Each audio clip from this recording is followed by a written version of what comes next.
Are you curious about DJI's new goggles and how they can actually transform the way that you fly your DJI drones? In this video, we're going to take a look at all of their different functions, give you my initial thoughts and review of it, and let you know if they are something that you should be checking out for your drone flying adventures. Coming up.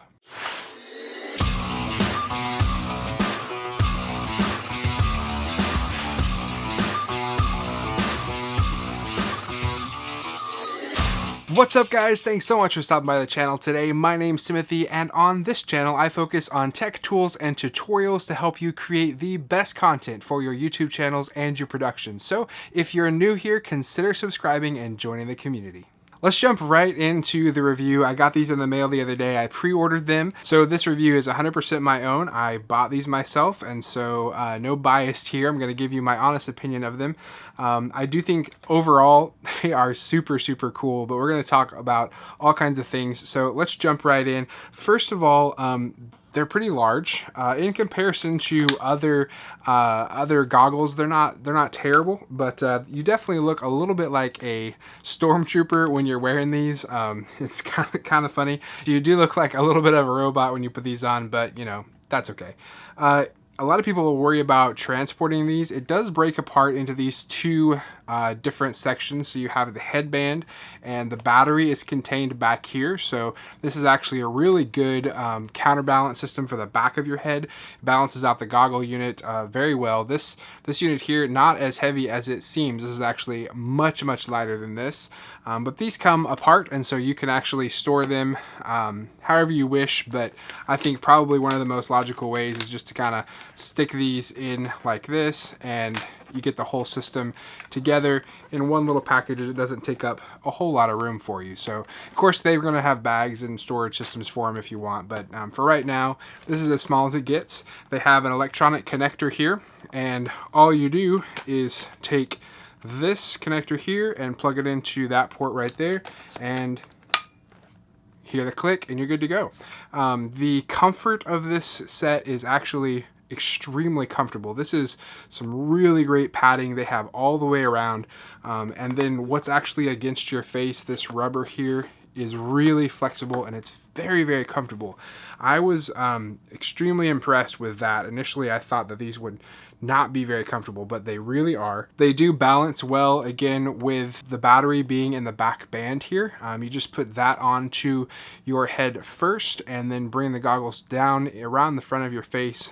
Tighten the back of the goggles by spinning the rotation knob there.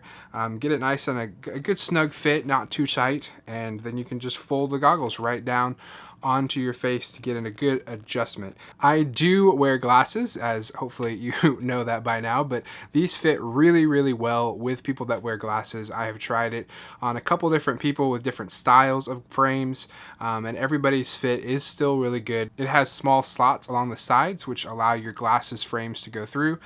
The only thing that I've noticed though is that there is a little bit of light leak on the side when you have glasses. If I take off my glasses, I don't notice this, but when I have my glasses on, just right around the frame, if I squeeze my hand just around it, you can see that it, you know, the light leak goes away, but it's just a hair. Once the screen powers on though, I never noticed the light leak coming in from the sides. Obviously when it's just black inside the headset and the power's off, you notice the light leak, but once the screen comes on, no reflections, no noticeable usability differences there at all. So big thumbs up on that. The displays inside of these goggles are absolutely incredible. For the most part, FPV goggles and your basic like VR headsets have one screen that goes all the way across. The DJI goggles actually have two individual screens, so you get a much higher resolution per eye.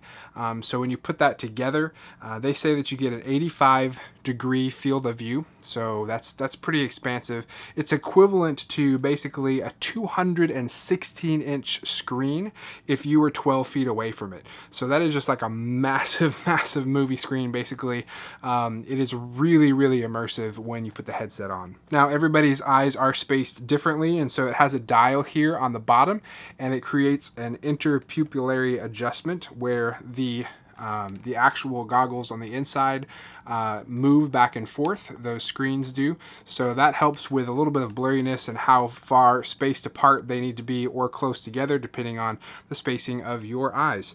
Very customizable in that sense. One thing I didn't realize is that these are powered by OcuSync, which is DJI's proprietary software integration that connects between your controller and your Mavic, or your controller and your Phantom, or whatever drone you have.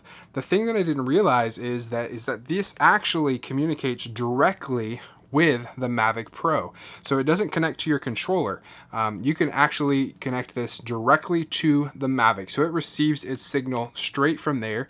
That means if you didn't want to, you could actually not use a cell phone or a tablet or any other kind of app with your controller. So what I've done in some of my tests has been just to use the goggles and my Mavic controller without a screen, without an app running or anything, and everything works great. Obviously, everything that is on your normal DJI Go app appears in the interface of the goggles. And so all the kind of flight information you need, distance, altitude, speed, all that kind of information is right there available for you. Menu navigation on this is extremely intuitive. This entire side panel on the right side is actually a touchpad, and so by doing different gestures you can interact with the menu in different ways. For example, a simple 2-finger swipe down brings up the menu in order to enable different types of interfaces like head tracking or full screen mode. And then to navigate menus, you just use 1 finger sliding back and forth, front to back or back to front, and tap to select. So it's really, really intuitive. On the bottom there are 2 buttons. There's a back button and a function button. And again, engineers have thought this out because one of them is indented and one of them stands out some. And so just by feeling them, you can tell which button your finger is on. And so that's really, really helpful. Again, when you have the headset on, obviously you can't see that. So that's super great. And the power button on the right side is, brought out a little bit as well. So that's helpful. A couple more things that I was really surprised with is that there's actually speakers on this, on the right and left side. And so when you put this headset on, you have surround sound, although the speakers are not, they're not great, but you do have this surround sound effect because the speakers are on each side. So that was really, really cool. The first time I powered this on, that is this little startup screen and stuff, and sound went from left to right as things in front of me floated. It was really, really crazy. It's super immersive. So that's really cool. One of the things also is that on the left side of the headset, you have this small rubber tab, and you have several different ports here. For one, you have a 3.5 millimeter headset jack, and so you can plug in headphones into this and plug that into your device or whatever it might be. The main reason that you would use this is the port next to it is a micro HDMI, and in the box you get a micro HDMI to full-size HDMI cable. So what you can do is actually hook up that HDMI cable to something like your TV, or your if you have an adapter for your phone, you can plug it straight into your phone. Or I've tried it out with my computer, HDMI out of my computer. It worked great. The next thing I'm going to try is hooking it up to the Nintendo Switch dock, because that seems really cool. But the HDMI will send the audio signal from that source into the headset, and the 3.5 millimeter port out can plug into your headphones. And so you can actually put this on headphones and be able to watch movies or play games, or interact with your phone, or whatever you might want to do. Super simple, it just works, and that's fantastic. There's also a micro SD card slot here. That's for viewing footage. It's not going to record footage to that, but if, for example, you got done with your flight and you wanted to check out some of the videos that you had just filmed, you can plug it in right there and play in the full res version. So that's really neat. Everything just works here. As soon as you plug it in, it connects. Getting it set up and synced to the Mavic was really, really easy. Literally all you had to do is put it in pairing mode and pair it to the Mavic directly just by pushing a button on the Mavic. And so everything's synced up automatically. It updated really nicely. There's a small port here, micro USB, for charging and for upgrading firmware and that kind of thing. And so I connected this to my computer to do it, but you can also do it through the app and through just running your DJI Go app. But you can tell that there's been a lot of thought put into this by the engineers over at DJI, because everything that you go to use about it, it's just really intuitive. You know, the touchpad, at first you're like, this is kind of weird, but then the very beginning, I intentionally took this out of the box, put it on, and started using it without reading manuals or anything, just to see like if I could figure it out. And you just naturally just go through, you know, the menu and the setup, and everything's just there, and it worked really well. So I'm very impressed with the engineering in this and just how intuitive it all is. Of course, there's some really awesome modes that you can do in this that we're going to do separate videos on the channel coming very soon, so stick around for that. But there's a mode where you can put this on and enable the gimbal to track. So as you're flying your Phantom or your Mavic, as you look left and right and up and down, the gimbal looks and follows that as well. So that's incredibly immersive. There's another mode that actually tracks for flight. So if you look left and stay there, then it will move the gimbal left, but then when it reaches its maximum, it actually starts moving the drone as well. And so you're flying the drone just by moving left and right. You can do that with the new fixed wing mode on the Mavic Pro, and it is really immersive just to hit the full screen mode here. It gets rid of all of the heads up display. You just have the camera and that green, you know, path that you can follow, and you just tilt your head left and right, up and down, and you're flying your drone just by head movements. It's really crazy, but super fun to do that.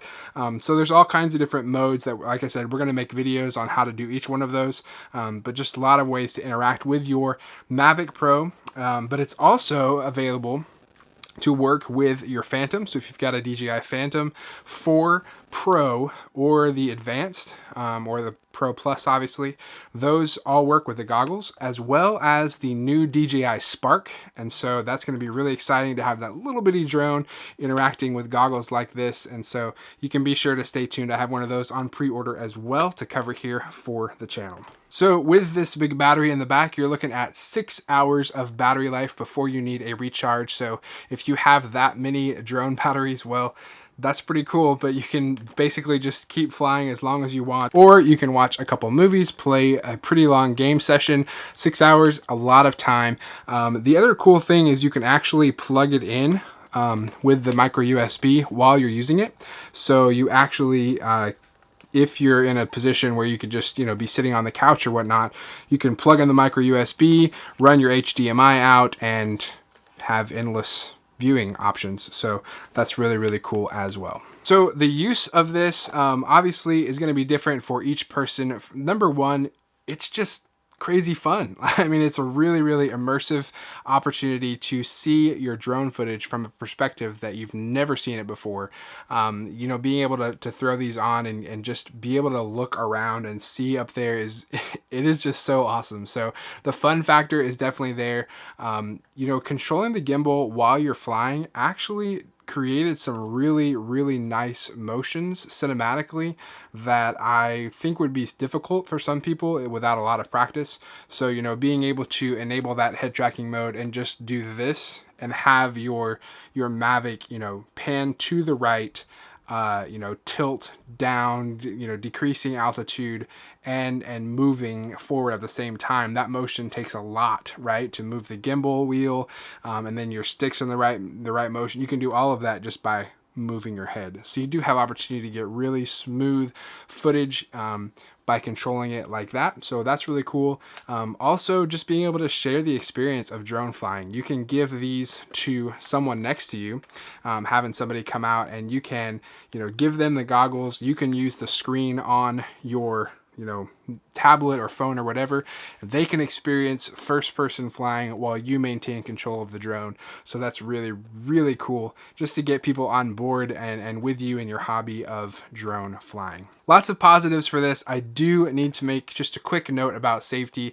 If you're using the FPV goggles, it is imperative that you keep a spotter with you. That's someone that can maintain line of sight. So you can't use this by yourself, because you need to be able to maintain line of sight to your drone at all times per FAA guidelines here in the States. And so I'm pretty sure that's a generic law everywhere. So it's really important that you do that.